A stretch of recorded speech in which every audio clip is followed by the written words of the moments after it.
உலகத்தை ஜெயிக்க நான் என்ன செய்ய வேண்டும்? 1 யோவான் 5:4 குறிப்பிடப்பட்டுள்ளது, தேவனால் பிறப்பதெல்லாம் உலகத்தை ஜெயிக்கும். நம்முடைய விசுவாசமே உலகத்தை மேற்கொள்ளும் ஜெயம். உலகத்தை ஜெயிப்பதற்கு இங்கு 2 காரியங்கள் சொல்லப்பட்டிருக்கிறது. கிவ் அண்ட் டேக் பாலிசி தாங்க. முதல்ல, தேவன் அவராகவே நம்மை தெரிந்து கொண்டிருக்கிறார். எனவே அவரை குறித்த விசுவாசத்தை நமக்குள் கொடுத்து நாம் மறுபிறப்பு அடைத்த பிறகு நம்மை உலகத்தை ஜெயிக்க வைக்கிறார். இரண்டாவதாக, நம்முடைய விசுவாசம், நம் சொந்த காரியம், நம் சொந்த கிரியை இங்கு வெளிப்பட வேண்டும். நமக்குள்ளாக தேவன் மேல் வைத்திருக்கும் அசைக்க முடியாத விசுவாசம் உலகத்தை மேற்கொள்ளும் என்று சொல்லப்பட்டிருக்குதுங்க. உதாரணமாக எஸ்தரை எடுத்துக் கொள்ளலாம். எவ்வளவு பெரிய ஜெயம்! அடிமை பெண்தான்.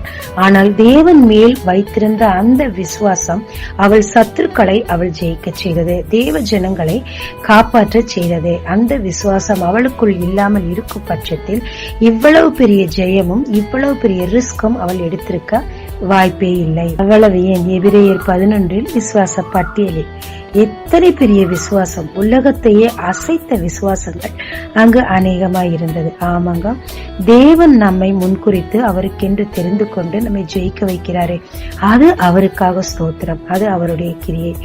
நாம் கிரியை செய்யும் போது நம்மையும் நம் உலகத்தையும் நம் எதிரிகளையும் நாம் ஜெயிக்க முடியுங்க. அதுக்கு நம்முடைய விசுவாசம் நமக்குள் கிரியை செய்ய வேண்டுங்க. அசைக்க முடியாத விசுவாசம் தேவன் மேல் நாம் வைக்க வேண்டியது அவசியமாய் இருக்கிறது. விசுவாசிக்கிறவனால் எல்லாம் கூடும், கிரியை இல்லாத விசுவாசம் செத்தது என்று வேதம் சொல்லுகிறது. சூழ்நிலையின் நெருக்கத்தின் நிமித்தம் என் விசுவாசம் தடுமாற காரணம்தான் என்ன? 1, தேவனுடைய வல்லமையை சந்தேகிப்பது. 2வதாக, நமக்கு இதற்கு முன்பாக அவர் செய்த அற்புதங்களை மறந்து போவதும் தான். இதுதான் படகில் ஏற்பட்டது.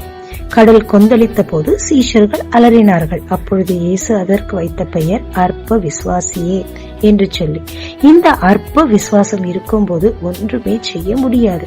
இது நாம் என்ன செய்ய வேண்டும்? லூக்கா 17 என்னுடைய விசுவாசத்தை வர்த்திக்க பண்ணும் என்று சீஷர்கள் கேட்டது போல அவரை நோக்கி ஜெபிக்க வேண்டும். அப்பொழுது என் விசுவாசத்தை வர்த்திக்க பண்ண நான் என்ன செய்ய வேண்டும் என்று கர்த்தர் கற்றுக் கொடுப்பார்.